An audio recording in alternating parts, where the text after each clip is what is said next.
What's going on, everybody? Today we're talking about a new legendary farming spot in the frozen tundra, good for solo or groups. It's going to be really relaxing, at least from what I've found. Let's get into it. All right, so before we jump into the spot here, only about 27% of you that watch the videos daily are subscribed. So if you do enjoy the daily content, be sure to hit that sub button so you don't miss out on a video. But today we're heading over to the frozen tundra and showcasing a really relaxing, super long path that's good for solo or groups. It's got a lot of legendary monsters that spawn, which is really nice for you to farm those legendaries, as well as some treasure goblins that have been running around rampant in this area. Now, a really easy way to showcase this is on the Diablo Immortal interactive map. I will leave this in the description down below if you want to check this out. This is, again, one of the ways that I kind of just experiment with. It's a really good starting point. So if you're ever curious, if you want to check out some sort of location on the map, go ahead and check out this map, and then you can go test it out for yourself. And that's what I was doing with the frozen tundra here. So down here, you could see that this map, it doesn't showcase all of the orange locations or all of the quest monsters or things like that. Sometimes it's missing a few things, so you do have to test it out yourself. But today we're running down here at the south end of frozen tundra, and we're going to run this really long path, and we're going to run it solo here for you just to showcase what it's like. I've been doing a lot of these farms, just kind of testing them out solo, because I have been finding that it's really difficult to find a group out there recently, especially with the all the kind of staleness of the game, and of course with the drama of the negative orbs and people leaving there. So I've found that solo spots tend to be a little bit better recently because it's hard to find a group for open world farming. And this is a perfect location. You're going to be ending up with a really nice long rotation with this one, and it's really nice for those players out there that may have some really fast moving characters like the wizard, or just have a lot of residents that you can cruise through it quickly. But even if you're free to play, you'll be able to go ahead and pick up all the shrines all along the way, as well as getting a really nice farm rotation in. So with all that being said, we're going to jump back over to Diablo Immortal here and going ahead and hopping over to the frozen tundra here. And we're going to go ahead and head down to the Plains of Blood waypoint. Now, what's really nice about this is you have to run the specific rotation on the outer edge in order for you to pick up all the monsters and not have any downtime. There is a little bit of, distance between the monsters, so bringing in some of your movement speed abilities is really nice.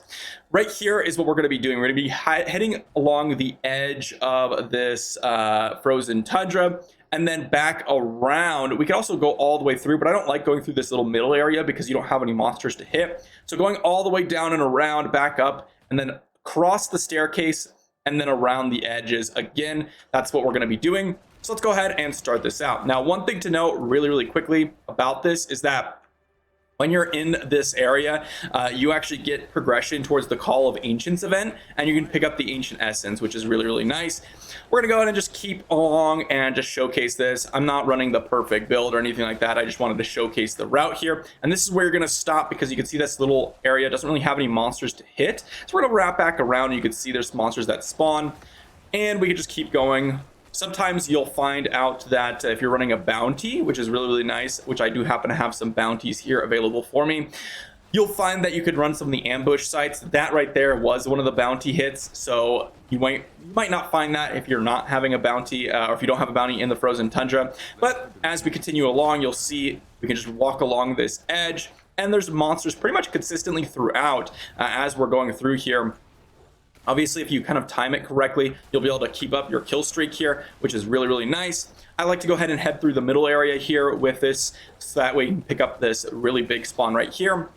And we do have to make sure that we're killing all the monsters as we're going through. Keep in mind that if you're playing solo, the monsters will not spawn as quickly if you do not actually go ahead and finish off those spawns. So that's very important for you to do so.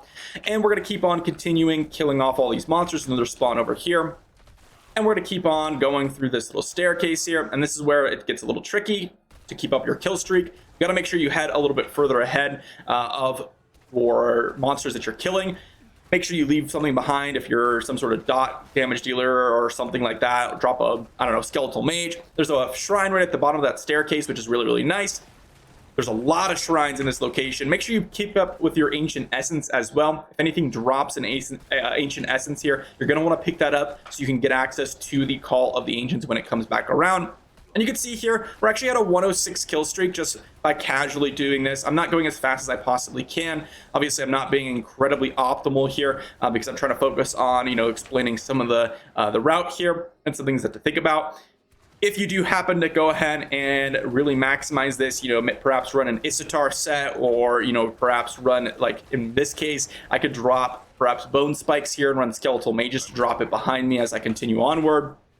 There's a few options that I have in terms of this, but there's a really, really high potential for infinite kill streak here when you're playing solo. And you can see here just randomly starting the farm, just testing it here. I have 150 kill streak as we're talking about this, which is really, really nice. So you can get infinite kill streaks here because of how long the route is.